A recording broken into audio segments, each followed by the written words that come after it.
चलिए, sign convention बताया पहले वाले वीडियो में कि काफ़ी ज़्यादा इंपॉर्टेंट है। तो साइन कन्वेंशन के बारे में हम लोग समझते हैं आगे, साइन कन्वेंशन कैसे यूज करते हैं। चलो, अब कोई सा भी आप मिरर ले लो, कनकेव ले लो या कन्वेक्स ले लो। हम यहाँ पे कनकेव मिरर ले रहे हैं और इसके ऊपर समझते हैं। कनकेव हो कन्वेक्स हो, सबके लिए तरीका सेम है करने का। ये कनकेव है, कनकेव मिरर। अब इसमें आपको करना क्या है ना, आप ऐसे पढ़े होगे कोऑर्डिनेट सिस्टम में, इसको एक्स एक्सिस बोलते हैं, इसको वाई एक्सिस बोलते हैं। तो एक्स एक्सिस में इधर वाला क्या होता है, पॉजिटिव, और इधर वाला क्या होता है, नेगेटिव। और वाई में क्या होता है, ऊपर साइड में पॉजिटिव और नीचे साइड में नेगेटिव। सेम चीज इसमें भी वही वाला लागू करेंगे। और यहाँ पे जो पोल है ना, इससे हम एक कोऑर्डिनेट सिस्टम बना रहे हैं। देखो, ये गलत हो गया।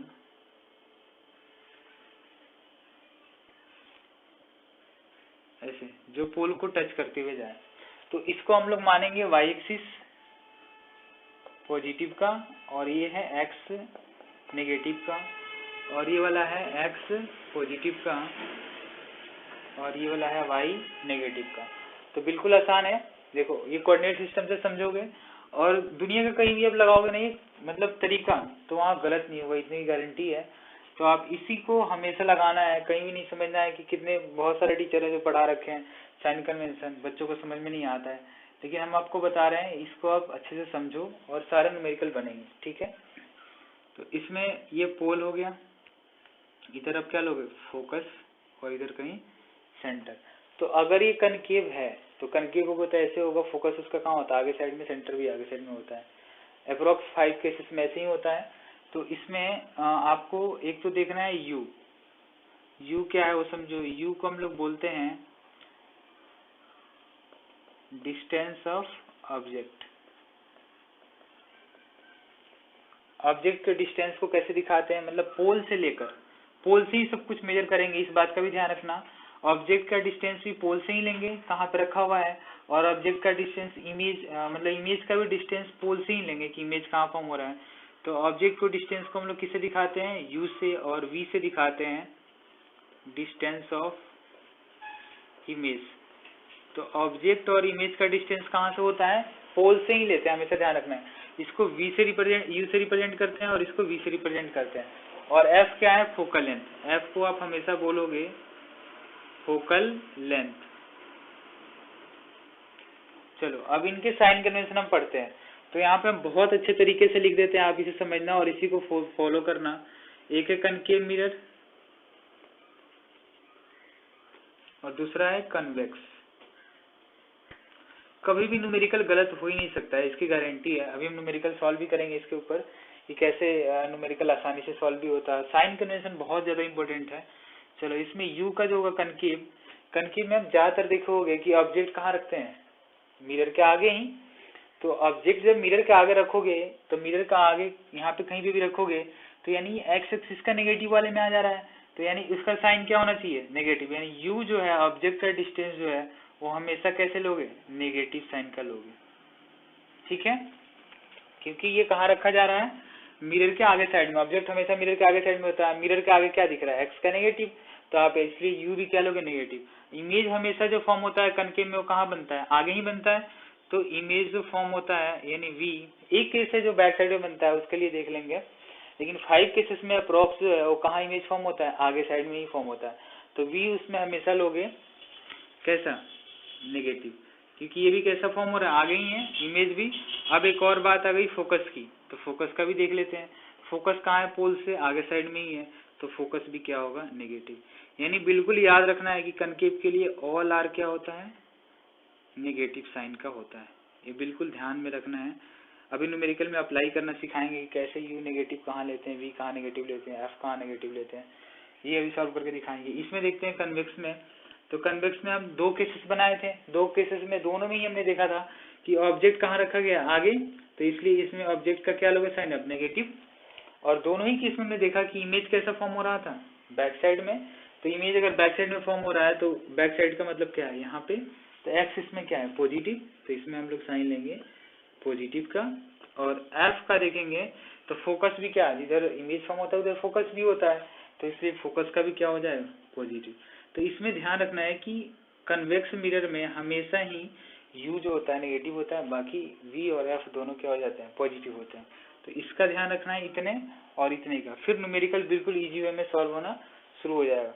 चलो हम लोग न्यूमेरिकल इस वक्त करते हैं, कैसे अप्लाई करते हैं इस फॉर्मूले को।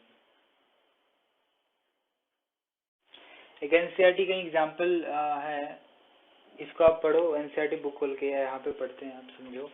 A convex mirror used for rear view. Rear view मतलब कार वगैरह में देखने के लिए, ऑटोमोबाइल है कोई, उसमें रेयर व्यू के लिए एक कन्वेक्स मिरर यूज हो रहा है, जिसका रेडियस ऑफ कर्वेचर दे रखा है इतना, इफ बस इज लोकेटेड एट 5 मीटर। और बस किसका काम करेगा, अगर मान लो आप मिरर सामने रखे हो, उसमें किसी भी चीज को आप देख रहे हो, तो जो देखोगे जिस ऑब्जेक्ट को, मतलब जिसको देखोगे उसको क्या बोलेगा, ऑब्जेक्ट बोलोगे। तो बस जो लोकेटेड होगा, यानी बस किसका काम कर रहा है, ऑब्जेक्ट का। और find the position, nature and size. देखिए सारे के बात आ गया ना, यानी जो 6 किस्से आप पढ़े हो ना, वो बहुत ज्यादा इंपॉर्टेंट है और ये सारे यहाँ पे यूज होंगे कि पोजीशन क्या होगा, नेचर क्या होगा, इमेज क्या होगा, साइज ऑफ इमेज क्या होगा, सब कुछ इसके बारे में पूछ लिया। तो यानी पोजीशन ऑफ इमेज आपसे पूछ रहा है, पोजीशन बात कर रहा है, तो यानी डिस्टेंस ऑफ ऑब्जेक्ट पूछ रहा है, इमेज पूछ रहा है, तो डिस्टेंस ऑफ इमेज को किससे दिखाते हैं हम लोग, v से, यानी v की वैल्यू पूछ रहा है, v इक्वल टू वॉट। ठीक है, इसको हम यहाँ पे लिख रहे हैं सॉल्यूशन इसका, v इक्वल टू वॉट, आपसे v पूछ रहा है, यानी v निकालने के लिए आपको सिंपल सा एक ही तरीका है, मिरर फॉर्मूला लगाना।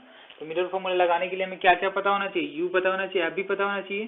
तो u भी देख लेते हैं, u क्या है, 5 मीटर। ऑब्जेक्ट की डिस्टेंस को किससे दिखाते हैं, u से। अब फोकल लेंथ हमें पता है ही नहीं, तो फोकल लेंथ पहले हम पता करेंगे। फोकल लेंथ पता करने के लिए उससे पहले हम डाटा और भी देखते हैं। एक रेडियस ऑफ कर्वेचर भी दे रखा है r इक्वल टू कितना दे रखा है, 3 मीटर। तो इस r से ना हम लोग f पता कर सकते हैं। आप पहले ही पढ़े हो या जो टॉपिक चल रहा था उसमें f जो था वो क्या था, रेडियस ऑफ कर्वेचर के हाफ पे था, यानी इसको बोल सकते हो f इक्वल टू r/2। तो याद रखना f इक्वल टू क्या होता है, r/2, यानी यहाँ से आ जाएगा f की वैल्यू 3/2, कितना निकल के आएगा ये, 1.5 मीटर। ठीक है, यानी हमें v निकालना है, f पता चल चुका और u पता चल चुका। अब इन सारे न्यूमेरिकल को करने से पहले हमें क्या लगाना पड़ेगा, साइन कन्वेंशन। तो पहले हमें पहचानना पड़ेगा कौन सा मिरर है। साइन कन्वेंशन बहुत ज्यादा इंपॉर्टेंट है, बार बार बोल रहे हैं, क्योंकि विदाउट साइन कन्वेंशन क्वेश्चन कोई भी सॉल्व हो ही नहीं सकता है, सारे क्वेश्चन गलत हो जाएंगे अगर आप साइन कन्वेंशन लगाने आपको नहीं आ रहा है तो।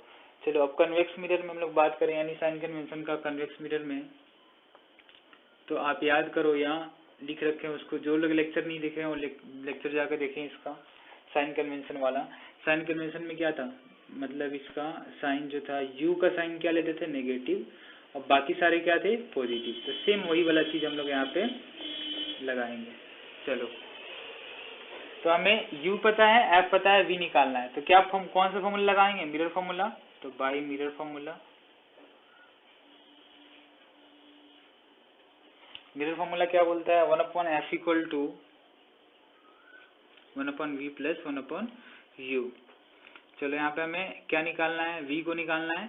तो हम एक साइड v को कर लेते हैं, तो 1/v को वही रहने देते हैं, u को इस साइड उठा के लाते हैं, तो 1/f माइनस 1/u। कितने बच्चों को न्यूमेरिकल क्रॉस मल्टीप्लीकेशन में भी प्रॉब्लम होती है, तो इसलिए हम सारे क्वेश्चन इसको करके दिखा रहे हैं कैसे क्रॉस मल्टीप्लाई वगैरह भी होता है। चलो 1/f माइनस 1/u हो गया उधर उस साइड जाके। अब हम लोग इतना करने के बाद जो तरीके से हम कर रहे हैं ना, वही सेम तरीका आप भी अपनाना, कभी क्वेश्चन गलत हो ही नहीं सकता है। 1/v को हमने पहले एक साइड कर लिया, जो निकालना था उसे हम एक साइड कर लिए, और बाकी जो पता था उसको हमने एक साइड कर लिया। अब 1/v यहाँ पे लिख देते हैं, सारे का डाटा पुट कर रहे हैं और साइन कन्वेंशन के साथ पुट करेंगे। चलो साइन कन्वेंशन यहाँ पे लगाते हैं। साइन कन्वेंशन f का क्या लेते हैं, पॉजिटिव, तो 1.5 जो है वो पॉजिटिव साइन के साथ होगा, यानी यहाँ पे आगे प्लस लगाओ चाहे ना लगाओ कोई दिक्कत नहीं है, प्लस कभी भी लगाते भी है नहीं भी लगाते हैं। अब एक चीज हम देख रहे हैं u, तो u तो ऑलरेडी पहले से माइनस था, और इसमें साइन कन्वेंशन के अनुसार u क्या होना चाहिए, नेगेटिव, तो 5 जो लेंगे वो भी माइनस का लेंगे। तो एक तो ऑलरेडी नेगेटिव था, अब फिर से नेगेटिव आ गया, यानी 1/v इक्वल टू 1/1.5, ये माइनस माइनस क्या मिलके हो जाएगा, प्लस 1/5। ठीक है, अब एक काम कर सकते हैं इजी वे में आपको इसको सॉल्व करने के लिए, 1/v को वैसे ही रहने दो और इस पॉइंट को हटाओ, तो 10 ऊपर चल जाएगा, नीचे क्या आ जाएगा 15, पॉइंट हटाने से एक 0 ऊपर बढ़ेगा, नीचे वाले पॉइंट हटाओगे तो ऊपर 0 बढ़ेगा। तो 5 2 जा 10, 5 3 जा 15, प्लस 1/5। अब इसको आप इजी वे में सॉल्व कर सकते हो। सॉरी, यू की वैल्यू ठीक है। तो यहाँ पे एलसीएम दोनों का क्या हो जाएगा 15, नीचे का नीचे मल्टीप्लाई करो, इसको इससे करो तो 10 अब प्लस 3 बन जाए 3 1/v, यानी इसको अब v निकालना है तो v को ऊपर ले जाओ, ये भी सारे ऊपर जाएंगे, यानी v इक्वल टू हो जाएगा 15/13। इसको जब डिवाइड करोगे ना तो इसकी वैल्यू जो निकल के आएगा वो प्लस में निकल के आएगा 1.15 मीटर। अब आप इसी से दे सकते हो, बिल्कुल क्वेश्चन सही है, इसका जो मतलब आंसर जो निकल के आया बिल्कुल सही है। इसका u की वैल्यू क्या होना चाहिए नेगेटिव, तो हमने नेगेटिव लगाया था, और f की वैल्यू पॉजिटिव लिया था, और देखो उसके अनुसार v की वैल्यू भी क्या आ गई, पॉजिटिव आ गई। तो इस तरीके से अब ये पॉजिटिव साइन बहुत ज्यादा काम मायने रखता है। क्यों मायने रखता है? क्योंकि साइन कन्वेंशन में आपको पता है कि अगर यहाँ पे साइन कन्वेंशन में इस साइड वाले को क्या बोलते हैं पॉजिटिव x का, और इस साइड वाले को नेगेटिव, यानी इससे आपको पता चल रहा है कि इमेज जो है ना वो कहाँ फॉर्म हो रहा है, मिरर के बैक साइड में फॉर्म हो रहा है। इतने आसानी से बता सकते हो ये साइन से, इमेज जो फॉर्म हो रहा होगा मिरर के बैक साइड में फॉर्म हो रहा होगा, और वो कहाँ पे हो रहा होगा 1.5 डिस्टेंस, यानी कहीं ऑब्जेक्ट इधर होगा 5 मीटर पे, और इसका इमेज जो फॉर्म हो रहा होगा वो इधर। कनकेव में आपको पता, कन्वेक्स में पता है आपको कि हमेशा ऑब्जेक्ट क्या होता है, सीधा होता है, इरेक्ट होता है। तो यहाँ पे ये वाला केस ऐसा बन रहा होगा, इधर से इसकी डिस्टेंस कितनी होगी 1.15 होगी, और फोकस आपको पता ही है। तो इस तरीके से आप क्वेश्चन को बिल्कुल इजी वे में सॉल्व कर सकते हो। बस क्या आपको आना चाहिए, साइन कन्वेंशन। साइन कन्वेंशन बहुत ज्यादा इंपॉर्टेंट है, साइन कन्वेंशन लगाने आ रहा है तो आप निकाल सकते हो। अब पूछा है इसका, हमने पोजीशन तो निकाल लिया, v की वैल्यू निकाल लिया, अब हमसे पूछ रहा है नेचर, और साइज भी पूछ रहा है। तो नेचर कैसा है इसका, वर्चुअल है, आप यहाँ पे लिख सकते हो वर्चुअल एंड इरेक्ट है, और एक साइज की बात कर रहा है, तो साइज हम निकाल लेते हैं। साइज निकालने के लिए एम के दो फॉर्मूले लिखवाए थे आपको, एक है -v/u और एक है I/o। तो यहाँ पे कौन सा फॉर्मूला लगना चाहिए आप ही बताओ। साइज ऑफ ऑब्जेक्ट इमेज तो दिया नहीं है, तो ये जब दिया नहीं है तो इसका साइज ऑफ ऑब्जेक्ट इमेज दिया ही नहीं है, तो इसको हम नहीं लगा सकते हैं। कौन सा फॉर्मूला लगाएंगे, ये वाला v/u वाला। तो यहाँ पे निकाल लेते हैं m इक्वल टू माइनस का v कितना दे रखा है इसका, v निकल गया है 1.15, साइन कन्वेंशन के साथ प्लस का लेना था, और ये माइनस ऑलरेडी पहले से अगर लगा रहता है। u की वैल्यू कितनी थी 5, किस कौन साइन में, माइनस साइन में, तो ये दोनों मिलकर क्या हो जाएंगे प्लस। तो ये प्लस साइन बता रहा है ना कि इसका जो इमेज बन रहा होगा ना वो सीधा बन रहा होगा। देखो बिल्कुल सही आता है, अगर सटीक, अगर आप अच्छे से अगर इसको समझो ना तो आप एक एक चीज का एनालिसिस कर सकते हो। m की वैल्यू देखो प्लस आया ना, तो इसको y में क्या होता है पॉजिटिव होता है, यानी ऊपर साइड बन रहा होगा, ऊपर साइड बनाया भी हमने। तो ये इसको जब सॉल्व करोगे 1.15 को डिवाइड करोगे 5 से, तो इसकी जो वैल्यू आएगी वो 0.23 आएगी प्लस की। तो इस तरीके से हम सारा कुछ निकालिए बिल्कुल इजी वे में। अभी इसके जो न्यूमेरिकल है ना एक्सरसाइज के सारे हम सॉल्व कराएंगे कि करके। अब देखना कितने आसानी तरीके से मतलब सॉल्व कर सकते हैं। तो इससे ही पता चल रहा है कि फिजिक्स बहुत ही आसान है, मतलब बिल्कुल इजी है, सबसे आसान सब्जेक्ट है। और इसको आप रटने की कोशिश ना करना, बस समझना, जैसे जिस वे में हम समझा रखे हैं उसी में आप समझना, ठीक है।